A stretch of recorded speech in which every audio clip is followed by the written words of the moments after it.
After 2 days, binalikan ako ni Senator Bato de la Rosa. Kinausap ako tungkol sa footage ng CCTV sa Celan Hotel. Ang hotel na yon ay pagmamay-ari ng pamilyang Espinosa. Nung hinanap niya ang hard drive, sabi ko, nandoon kay Joby Espinido. Siya ang kumuha. Pumasok dito, sabi ng mga empleyado. Nung binanggit ko na si Joby Espinido ang may hawak, denial niya si Joby Espinido at naka-loudspeak ang cellphone niya. May cellphone siyang dalay. Naka-loudspeak at denial namin si Joby Espinido. At pagsagot ni Joby Espinido, ang bungad niya na sagot, "Sir, good morning po, sir." Sinabi ni si Bato, "Joby, sabi ni Kerwin at sa mga empleyado ng hotel, nasa iyo daw yung hard drive." Inamin naman ni Espinido, "Oo sir, nandito sa akin. Nandito lang sa station." Kaya request ni Bato na ipadala sa Krami, sa opisina ng EIDG. At yun, pinakausap ako ni Sir Bato, ni Espinido, at sabi sa akin, "Kerwin, kailangan mong sumunod sa plano.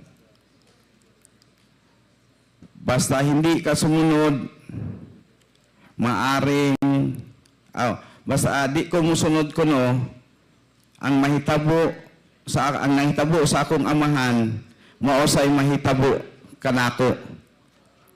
Kung dili ako ang mamatay, usa sa ako ang pamilya ang mamatay.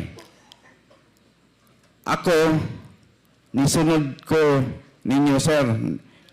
Baway akong tubag." At sinabi ni Espinido, alam ni sir, kasi siya ang may utos sa akin na gagawin ko to sa inyong pamilya. So sabi naman ni Bato, "Kerwin, para magkaintindihan tayo at para walang mangyari na masama sa iyo o sa pamilya mo o sa membro ng pamilya mo, sumunod ka na lang sa plano." Tapos ang tanong ako, "Sir, anong plano po ba?" Yung sagot ni Sir Bato, yung plano na idiin si Peter Lim at si Laila de Lima na kasali sa droga. Supplier si Peter Lim, isa sa supplier ng droga si Peter Lim dito sa Pilipinas, at si Ma'am Laila, protector sa mga illegalista sa nagbebenta ng droga. Kung walang problema po yun, sir, gagawin ko yun. Tapos may isiningit na pangalan siya. Sinama pa ni Bato si Lovely Impal, Peter Ko, Peter Lim, Ching Biloso, General Luot, at nitingog si Joby na isali daw si Congressman Richard. Engko ni Joby, "Mahirap yung pinagawa mo, Sir Job. alam naman natin na malinis si Congressman Richard, si Richard Gomez. Basta isali mo lang. Pero nag-ano si Bato, basta ang siguraduhin mo lang, di ba na ano yung pangalan mo kung yung sa dinawit sa testimony sa affidavit doon sa Senado. Sinabi ko na hindi kasali. Huwag niyang gawa ng problema. Kasi parang may ano siya parang may galit siya noon kay Congressman Richard. Kaya sinali niya, pero walang katotohanan naman yun. At hindi nasali nung nag-testify ako sa Senado. Ang nasali lang si Ching Biloso, si General Loot, Lovely Impal, Peter Ko, Peter Lim, at hindi ko na natandaan kung sino pa yung inuutos niya na isali. Pagkatapos doon, habang nandoon siya sa loob ng kwarto, narinig ng aking ina ang mga sinasabi niya. Pinatawagan niya, dinayal niya si Dayan. Sabi niya, kausapin mo si Dayan. Ikaw, sino yan, sir? Yung driver bodyguard daw ni Ma'am Laila. Yung driver bodyguard ni Ma'am Laila. Kasi para kami magkasinabot sa magkaintindihan sa gawing senaryo o salita doon sa Senado. Kasi kung nasubaybayan nyo yun, yung kay Dayan at yung sa akin, magkaiba ng date. Magkaiba ng pizza. Kaya sabi niya, mag-usap kayong dalawa, ayusin nyo yan. Kailangan magtugma ang mga pizza na nagkaroon ng tanggapan ng pera, drug money, sa dampa at sa mga lugar. Kasi nagkalain ang amuang istorya ni Dayan, Mr. Cherry. Magkaiba ang inyong kwento. Oh. So, kinausap kami sila yan, nag-away pa kayo, naglalis pa mi. Inko, Dayan, tarungon tani kay, kung masipya tani, patay na gyud tani, luoy kayo atong mga anak. So, Mr. Chair, point of order. Yes, Congressman Suarez. Some of us are not as eloquent as you are when it comes to Bisaya. Maybe a colleague of ours can translate yung mga Bisaya terms na binanggit ni Kerwin para mas maintindihan po natin yung mga sinasabi niya dito po sa hearing. Sige, ulitin mo ulit yung sinabi mo, Mr. Espinosa, at itatranslate ko. Mr. Chair, tinawagan namin si Dayan kasi nahuli na si Dayan. Tinawagan namin ni General Bato sa panahon na yon. Tinawagan namin, tapos sabi ni General Bato, ayusin nyo ang statement, tarunga ang inyuhang statement nga magkatugma ang pizza at ang area kung saan nagkaroon ng pagbigay ng pera at pagtanggap ng pera. Kasi magkaiba ang aming sinasabi. Sige, dahil magkaiba yung petsa at saka yung lugar ng kwento ni Kerwin at saka kwento ni Mr. Dayan, ang instruction sa kanila ni General Bato ay mag-usap sila para ayusin at magkatugma-tugma yung mga detalye ng kanilang narration. Sige. Para Mr. daw, Chair, clarification lang din. Yes, Mr. Chair. Congressman Yeah. VG. Mr. Chair, I've noticed that the resource person mentioned Ching Biloso. That's the congressman. I understand that. But he also mentioned Richard Gomez. Is he referring Richard Gomez? And then he said another congressman, Richard. Is there another congressman? I mean, is there a third person? Or is just the same that, because at that time, Richard is still a mayor. Hindi So, pa po, excuse me po, hindi pa po congressman si Mayor Richard noon. Panahon na yon. Mayor pa siya sa Ormoc. So, Gusto- two-person lang. Yung Point of sinabi mo order, kanina, Mr. Chair. Richard Gomez, that's the Okay. same person. Okay. So, are you satisfied with the reply of Mr. I think Espinosa? he's just referring to two persons, Ching Biloso as the congressman, and the referring of Richard, Congressman Richard, is the same as Mayor Richard Gomez, but he is still not a congressman at that time. Sa katong panahon na dili pa siya congressman, si Congressman Richard. Mayor pa ng Ormoc. Okay, thank Di you. ba, Okay. ikaw, siguro mismo ikaw, na basa nimo ang affidavit nga gipang papirmahan ni Joby sa mga tao nga nagtrabaho sa AMUA, nga gipugo. Okay. Mr. Chair. Sige, you can, dire-diretso ka na Mr. lang. Chair. Please refrain from asking. You will have your time later unless a point of order is raised. And that is the only time that the chair will recognize you. If indeed it is a point of order. May I know what is the point of order, Congressman Abante?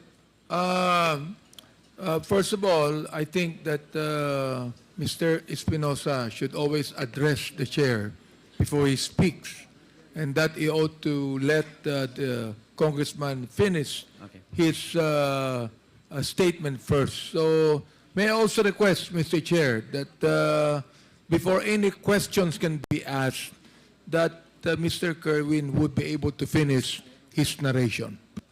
Okay, let me remind again the members present that the ground rules that we have set for the Quadcom hearings is, number one, we cannot interrupt our resource persons. Number two, no interjections will be entertained. And number three, if you wish to interpolate and ask questions to our resource persons, please signify your intention by asking the COMSEC to write your name in the list. As of the moment, we have a list of those who wants to interpolate Mr. Espinosa pagkatapos po ng kanyang salaysay. So, we will now proceed. Please, mahaba pa ba yan, Mr. Espinosa? Mahaba-haba po to kasi hanggang katapusan, hanggang sa nagburol si Daddy. Yung nasa krami po ako, Mr. Chair. Sige, pero maiksi na lang to. Sige, pakibilis mo lang at every time you will answer, you address the chair. Yes. Okay, sige. Maraming salamat. Pasensya na po, Mr. Chair. Yun. Nag-usap kami ni Dayan, plinansya namin yung dapat naming sabihin sa Senado para magtugma ang mga lugar, pizza, at kung ano pa. At pagkatapos nun, kinausap ako ni Sir Bato. Yun na ang ilagay mo sa affidavit na kukunin ng mga PAO lawyer. So, after 2 days, nandoon na yung mga PAO lawyer. Kinunan na ako ng salaysay. At bago umalis si Sir Bato, sinabihan ako, ayusin mo ha kung ayaw mong may mangyari sa'yo. So, pagdaan ng 2 araw, pumunta ang mga PAO lawyer para kunin ang salaysay ko. So, kung ano yung instruction na sinasabi niya at yung nagkausap kami ni Dayan, yun ang sinabi ko sa salaysay ko. At ginawan ko na lang ng mga kwento para paniwala. Pero walang katotohanan po yun lahat. So, natapos ako kinuna ng salaysay, nag-testify ako sa Senado, at yung nabanggit ko kanina nga Ching Biloso, nakaharap ko rin pati si Ma'am Laila. Para akong murakog matunaw nga muatubang nila kay wala dili man mi kaila. Para daw siyang matutunan no nagkaharap sila kasi hindi daw sila magkakilala. Na ginawan ko sila ng mga kwento na isali sa kalakaran sa droga at mga protector. So, na-clear yung sinabi ko na hindi kasali si Mr. Ching Biloso, pati si Ma'am Laila lang talaga ang puruhan. Kasi yun naman talaga ang target nila na ipin down si Ma'am Laila. So after nun, binalik ako sa Senado. Pagkaraan ng isang araw, nagtaka na lang ako, may dumating na pare at pinakumpisal ako. Gipakumpisal ko sa pare. So, pumunta kami sa usa ka kwarto, motong nangutana ko sa pare. Pader, ikaw ray ni ari para pakumpisalon ko nimo. Na dili request ni sa mga pulis nga pareon ko para pakumpisalon. Okay, tinanong daw niya yung pare, no? Na kasi nagulat siya at meron dumating na pare. So, nagpunta raw sila sa isang kwarto, tinanong niya yung pare, Father, pinapunta ka ba dito? Ikaw ba yung pinapunta para magkumpisal ako? So, kinabahan ako kasi kaming mga Bisaya, pag pinakumpisal ang isang tao, ang kasunod doon, mga minuto na lang, mamatay na. Samantalang malakas pa ako. So, nag-isip na ako, isusunod na siguro ako nitong mga pulis na to sa nangyari sa papa ko. So, natapos yung pagkumpisal, bumalik naman yung mga pao. Inayos naman yung testimonya ko sa Senado. Dinagdagan kasi may kulang daw at may mali-mali. Kasi sa una pa lang, pinatawagan na sa akin si Dayan denial ni General Bato si Dayan nga giingnan mi nga parihas ang amuang pizza o ang mga oras para aniwala. So nauna na ko nga patay ko kay naisayop mao siguro gipakumpisal ko. Sabi niya, kasi merong mali doon sa kanilang salaysay ni Ronnie Dayan, naisip daw niya na, naku, patay na ako kasi meron akong mali. At yun, bumalik na naman ako ng Senado, nag-hearing ulit. Ang pinag-usapan naman ang pagpatay ng papa ko, ang mga involved. Mr. Chair, ang mga involved sila si Colonel Marcos, sila Raraga, pero sa totoo lang na ngayon, matagal na yun, tanggap ko na nangyayari yun. At alam ko naman, nagawa lang nila yun dahil may instruction, sa pagkaintindi ko sa akin sarili ha, may inutusan lang sila. Instruction galing sa taas. Kasi magkaibigan kami ng mga pulis na yun eh. Siguro wala silang magawa dahil utos. Kaya nagawa nilang yung operation na yun na ipin down ang papa ko. Pero, Mr. Chair, please allow me to... Sir Marcos, Sir, pasensya na sa mga emosyon sa panahon nga pagkamatay sa kong papa, Sir. Nakarealize ko nga sa akong kaugalingon, kamong tanang involved sa operation ato, naka-realize ko nga nisunod ra sugod siguro mo sa instruction sa taas ninyo. Okay, dali lang. I-translate muna natin. So, ang sinasabi ni Mr. Espinosa, humingi siya ng dispensa kay Colonel Marcos. Opo. Dahil alam naman daw niya na sumusunod lang si Colonel Marcos doon sa mga superiors niya kung kaya nangyari yung sa papa niya. So sige, please continue. So, tanggap naman natin kahit anong gawin ko pa. Patay na yung papa ko. At ang hangad ko lang kung bakit ako nagpakita dito sa Quadcom, nagbaka sakali ako na makamit namin ang hustisya ng aking ama nung siya ay pinatay sa loob ng kulungan.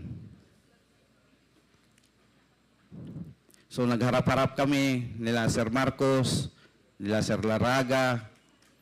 Pero sa panahon na yon, nadala lang ako sa emotion. Kaya kung napansin nyo, iba ang pananalita ko.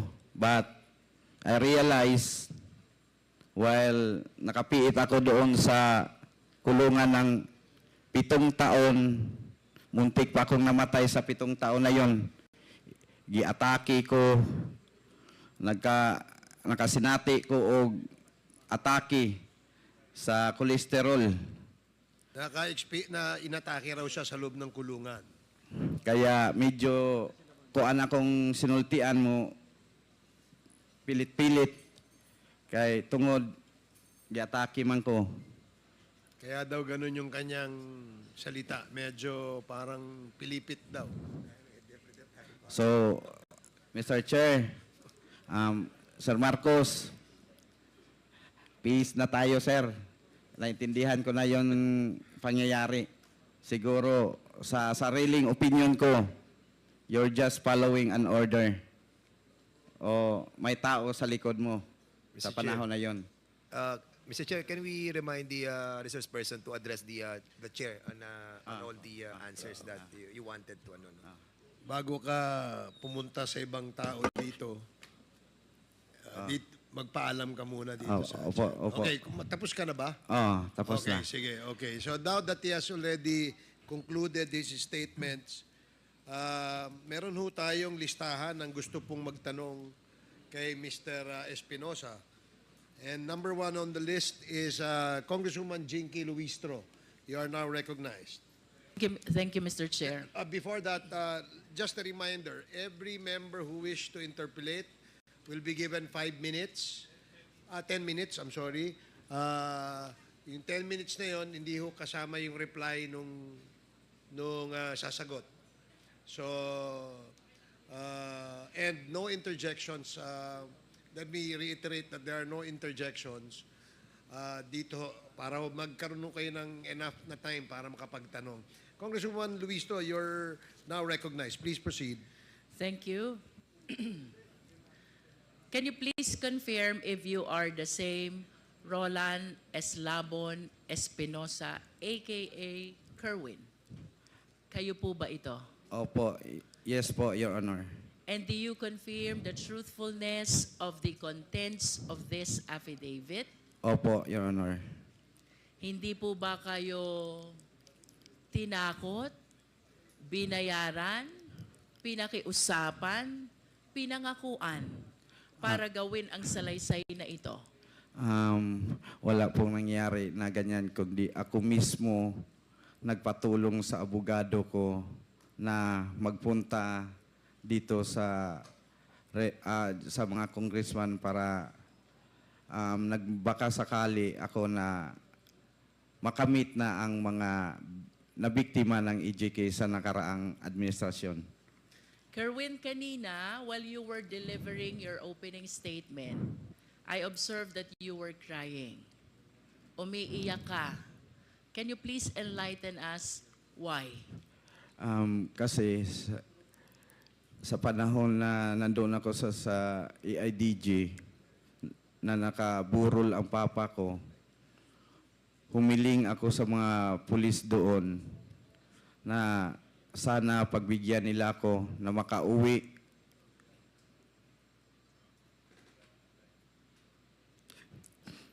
Na makadalaw man lang at makita ang papa ko na nakaburol sa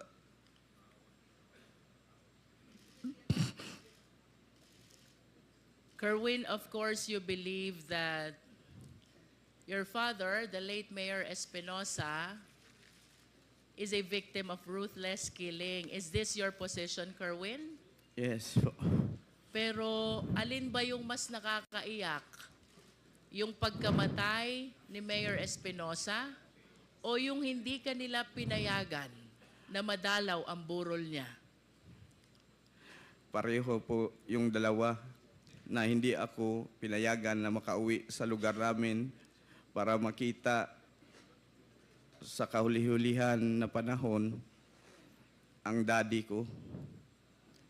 Kerwin, prior to the death of Mayor Espinosa on November 5, 2016, he was the mayor of Albuera, Leyte. You confirm?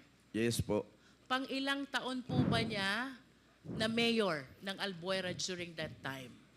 First time pa po niya na maging mayor po ng Albuera, Leyte. So 2016 is supposed to be his first term as mayor. Yes po. Ano po ang ginagawa ni Mayor Espinosa bago siya naging mayor noong 2016? Ang mga ginagawa po niya ay tumutulong sa mga tao doon sa lugar namin o sa lungsod ng Albuera. Ng mga kunting mamigay siya ng mga bigas, yung may mga problema kahit personal, yung mga asawa, ayusin niya. At madali siyang lapitan ng mga tao doon. Kaya binoto siya na maging mayor. Pwede mo ba kaming kwentuhan, Kerwin? Ano ang pagkatao ni Mayor Espinosa as he is known by the people of Albuera, Leyte? Yung papa ko po, mabait. Mabait na tao. Mahirap na kung elaborate ko pa kung anong klaseng tao siya. So siguro sa nakita kong kakayahan ng Quadcom o sa mga congressmen, pwede naman sila magpadala ng tao doon sa lugar namin at itanong kung anong klase o anong unsay pagkatao sa akong papa. Lisod, mahirap kasi na ako magsalita na ganito kasi sarili ko yon, ama. Mas mabuti na malaman nyo based doon sa mga tao sa Albuera. I understand, Kerwin. You also stated in your sinumbaang salaysay, habang nasa Malaysia ka, papuntang Abu Dhabi, you learned that the late Mayor Espinosa is included in the narco list. Oh, yun po. Nalaman ko na lang na nasali siya sa listahan ng presidente na narco list. Paano at kanino nyo po nalaman na kasama pa lang inyong ama sa narco list? Sa panahon na yon, may kaibigan ako na si Buntuyan, taga Cebu. Si IDG din yun, si Sir Delpin Buntuyan. Siya ang nagsabi sa akin na amigo, ang imong papa na appeal sa narcolis ni Presidente. Was there ever a time, Kerwin, that you validated or you verified the truthfulness of the fact that your father is included in the narco list? Na ano ko na yun, na positive na talaga, na naniwala ko. Kasi sa TV at sinabi ni Pangulong Duterte na kasama ang papa ko sa listahan ng mga narco-list. You are saying, Kerwin, that Mayor Espinosa is one of those named by President Duterte as included in the narco list. Is that your statement, Kerwin? Yes, yes po.